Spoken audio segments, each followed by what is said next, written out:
Well, we're beginning our journey on solving quadratic equations by factoring. And one of the first skills that we need to learn and that we need to think about and need to do every time we're approaching a quadratic equation, if we're looking to factor it, when we're trying to factor it, we're going to end up looking to discover what are the x-intercepts, the zeros, the roots, the solutions, if you will, to the equation. And so here in this first example, I got 20x squared plus 15x. Well, I know that 20 and 15 are both divisible by 5, and 5 would be the greatest common factor of 20 and 15. And then I've got an x squared and an x, which means that I could factor also out an x. And so let's begin with that. I can factor out 5x. And let's see, that's going to leave me, 5x will go into 20x squared 4x times. And 5x will go into 15x 3 times. Now, we're going to set each factor equal to 0 and solve, and this will give us our two solutions. So I got 5x equals 0. And we can divide 0 by 5, but of course when we do, x is still going to just equal 0. So one of my solutions is 0. And then I'm going to take the next factor, 4x plus 3, set it also equal to 0. And we're going to subtract 3 from both sides. When we do, we got 4x equals negative 3. And then we're going to divide both sides by 4. And so my second solution then is negative 3 fourths. So my two roots are 0 and negative 3 over 4. All right, the second one, we got 4y squared plus 16y. Well, 4 is definitely divisible by 4, and 16 is divisible by 4.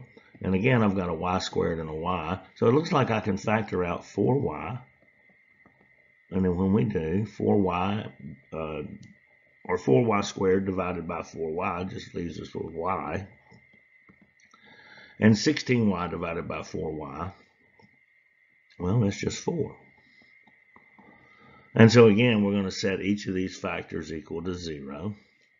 So let's see, we got 4y equals 0. Let me just put the whole thing being equal to 0 first.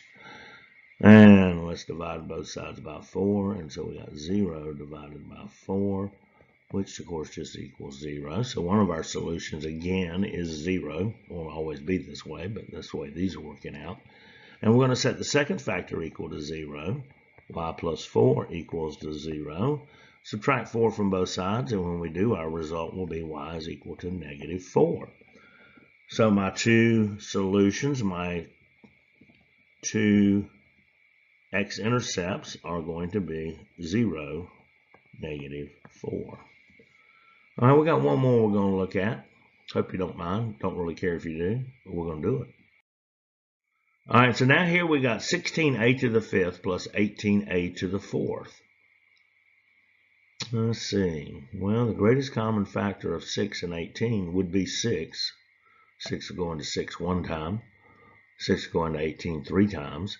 And then I got a to the 5th, a to the 4th. Well, a to the 4th would be the greatest common factor.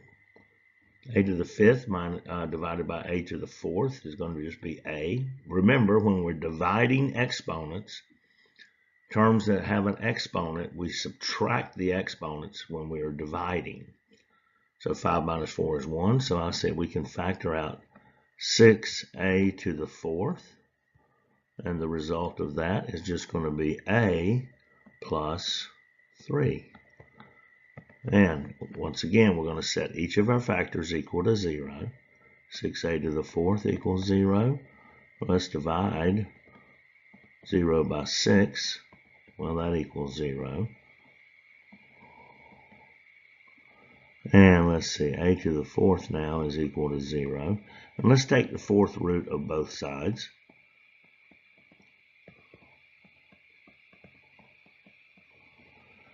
Well, let's see, the 4th root of a to the 4th, that's just a. And the 4th root of 0 is 0. 0 times 0 times 0 times 0, well, that just equals 0.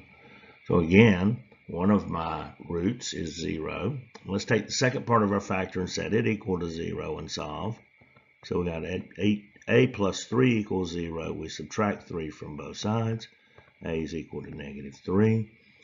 And my two zeros in this equation of 6a to the 5th plus 18a to the 4th is 0 and -3. All right.